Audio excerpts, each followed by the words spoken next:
अध्याय 4 ज्ञान मार्ग।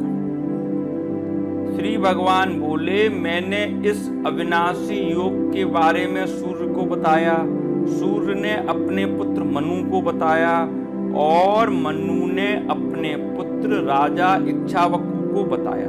हे परम तप अर्जुन, इस प्रकार परंपरा से प्राप्त इस योग को राजऋषियों ने जाना, किंतु उसके बाद यह योग बहुत समय तक इस पृथ्वी लोक से लुप्त सा हो गया।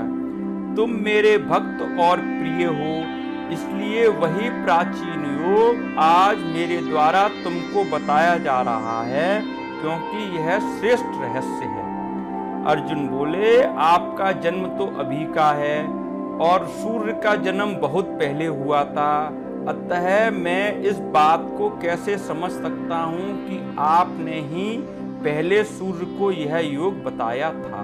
श्री भगवान बोले, हे परम तप अर्जुन, मेरे और तुम्हारे बहुत से जन्म हो चुके हैं, मैं उन सबको जानता हूँ, परंतु तुम उन्हें नहीं जानते हो। मैं अजन्मा और अविनाशी स्वरूप होते हुए भी तथा समस्त जीवों का ईश्वर होते हुए भी अपनी प्रकृति को अधीन करके अपनी योग माया से प्रकट होता हूँ।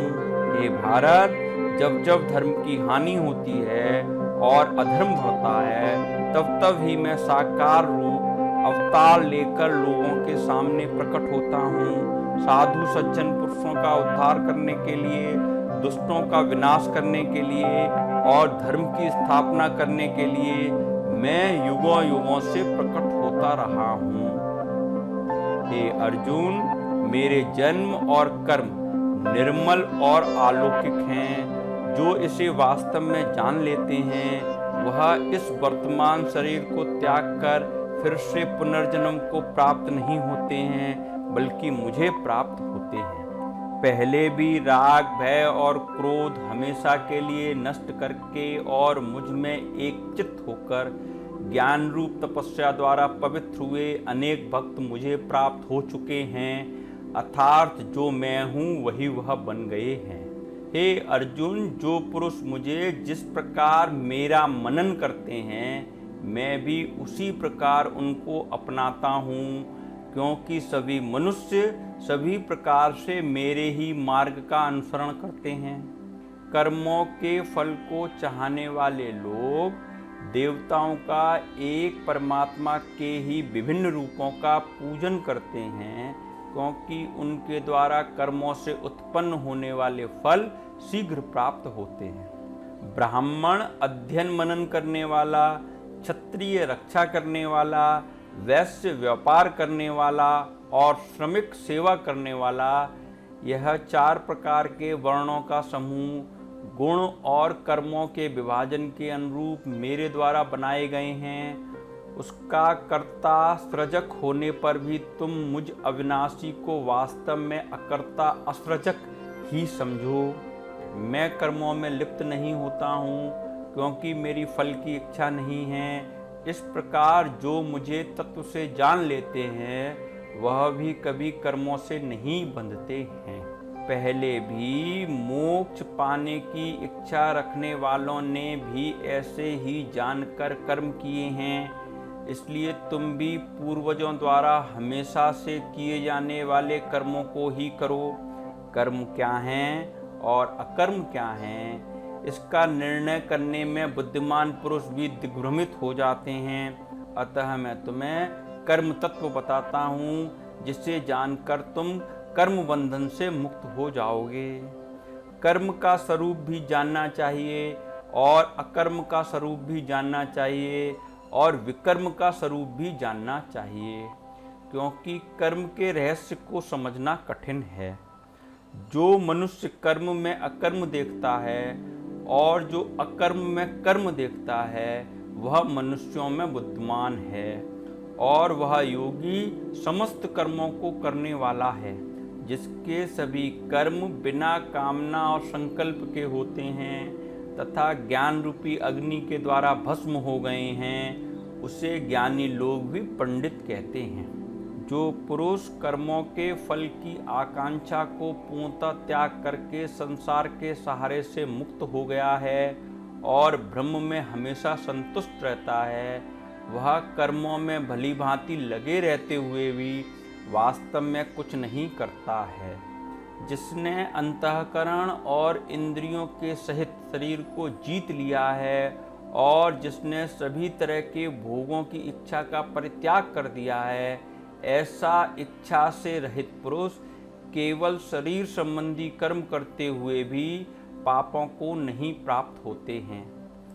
जो बिना इच्छा के अपने आप प्राप्त हुए पदार्थों में सदा संतुष्ट रहते हैं, जो हर्ष शोक आदि विषय में सहनशील रहते हैं, जिनमें ईर्ष्या का एकदम अभाव हो गया है, सफलता और असफलता में एक समान व्यवहार करते हैं, वह कर्म करने पर भी उसमें नहीं बंधते हैं। जो मोह से मुक्त हैं, जिनका मन ज्ञान में स्थित है, जो यज्ञ को कर्म समझकर कर सकते हैं, उस मनुष्य के संपूर्ण कर्म भली भांति विलीन हो जाते हैं। जिस यज्ञ में अर्पण करने का कार्य भी ब्रह्म है, हवन किए जाने योग्य द्रव्य भी ब्रह्म स्वरूप हैं और ब्रह्म ही अग्नि हैं, उसमें ब्रह्मरूप कर्ता द्वारा दी जाने वाली आहुति भी ब्रह्म है।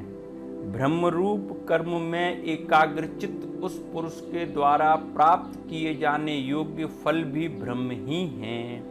कुछ योगी जन देवताओं के लिए यज्ञ करते हैं और कुछ योगी जन पर ब्रह्म रूप अग्नि में अभेद दर्शन रूपी यज्ञ के द्वारा ही यज्ञों को आहुति देते हैं। कुछ योगी जन मन संयम रूपी अग्नि में गलत नहीं सुनने और देखने आदि के लिए इंद्रियों पर नियंत्रण करते हैं और गृहस्थ लोग शब्द आदि विषयों पर ध्यान न देने के लिए इंद्रियों पर नियंत्रण करते हैं।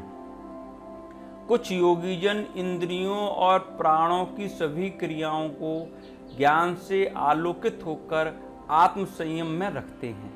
कुछ पुरुष द्रव्य संपत्ति आदि का दान करके यज्ञ करने वाले हैं और कितने ही तपस्या आदि करके यज्ञ करने वाले हैं तथा दूसरे कितने ही योग करके यज्ञ करने वाले हैं और कितने ही स्वाध्याय आदि करके यज्ञ करने वाले हैं। यह सभी प्रयत्नशील पुरुष कठोर व्रत करने वाले हैं। प्राणायाम करने वाले पुरुष बाहर छोड़े जाने वाली सांसों को, अपान वायु को अंदर ली जाने वाली सांसों प्राण वायु से नियंत्रित करते हैं तथा अपान और प्राण वायु को रोककर प्राणायाम परायण होते हैं। कोई कोई भूख पर नियंत्रण कर इंद्रियों को अपने वश में करता है। यह सभी यज्ञ के ज्ञाता, यज्ञ जानने वाले, पाप रहित होकर यज्ञ करने पर बचे अमृत का सेवन कर सनातन ब्रह्म को प्राप्त होते हैं। हे कुरुश्रेष्ठ, यज्ञ न करने वाले पुरुष के लिए तो यह मनुष्य लोक भी सुखदायक नहीं है, फिर परलोक कैसे सुखदायक हो सकता है। इसी प्रकार और भी बहुत तरह के यज्ञ वेद द्वारा विस्तार से बताए गए हैं। उन सबको तुम मन, इंद्रिय और शरीर की क्रिया द्वारा संपन्न होने वाला समझो। इस प्रकार उसके अनुष्ठान को तत्व से जानकर तुम मुक्ति को प्राप्त करोगे। हे परम तप पार्थ, द्रव्य से युक्त यज्ञ की अपेक्षा ज्ञान से युक्त यज्ञ अत्यंत श्रेष्ठ है, क्योंकि ज्ञान प्राप्त हो जाने पर समस्त कर्म समाप्त हो जाते हैं। उस ज्ञान को तुम ज्ञानी गुरु के पास जाकर उनको भली भांति दंडवत प्रणाम करके, कपट छोड़कर सरलता पूर्वक प्रश्न करके और उनकी सेवा करने से प्राप्त कर सकते हो। ब्रह्म तत्व को भली भांति जानने वाले ज्ञानी महात्मा तुम्हें उस तत्व ज्ञान का उपदेश देंगे। हे पांडव, उस ज्ञान को जानकर फिर तुम इस प्रकार मोह को नहीं प्राप्त करोगे और उस ज्ञान के द्वारा तुम भूतों जिनकी मृत्यु हो चुकी है को मृत्यु रूपों में पहले अपने अंदर और फिर मुझ ब्रह्म में विद्यमान देखोगे।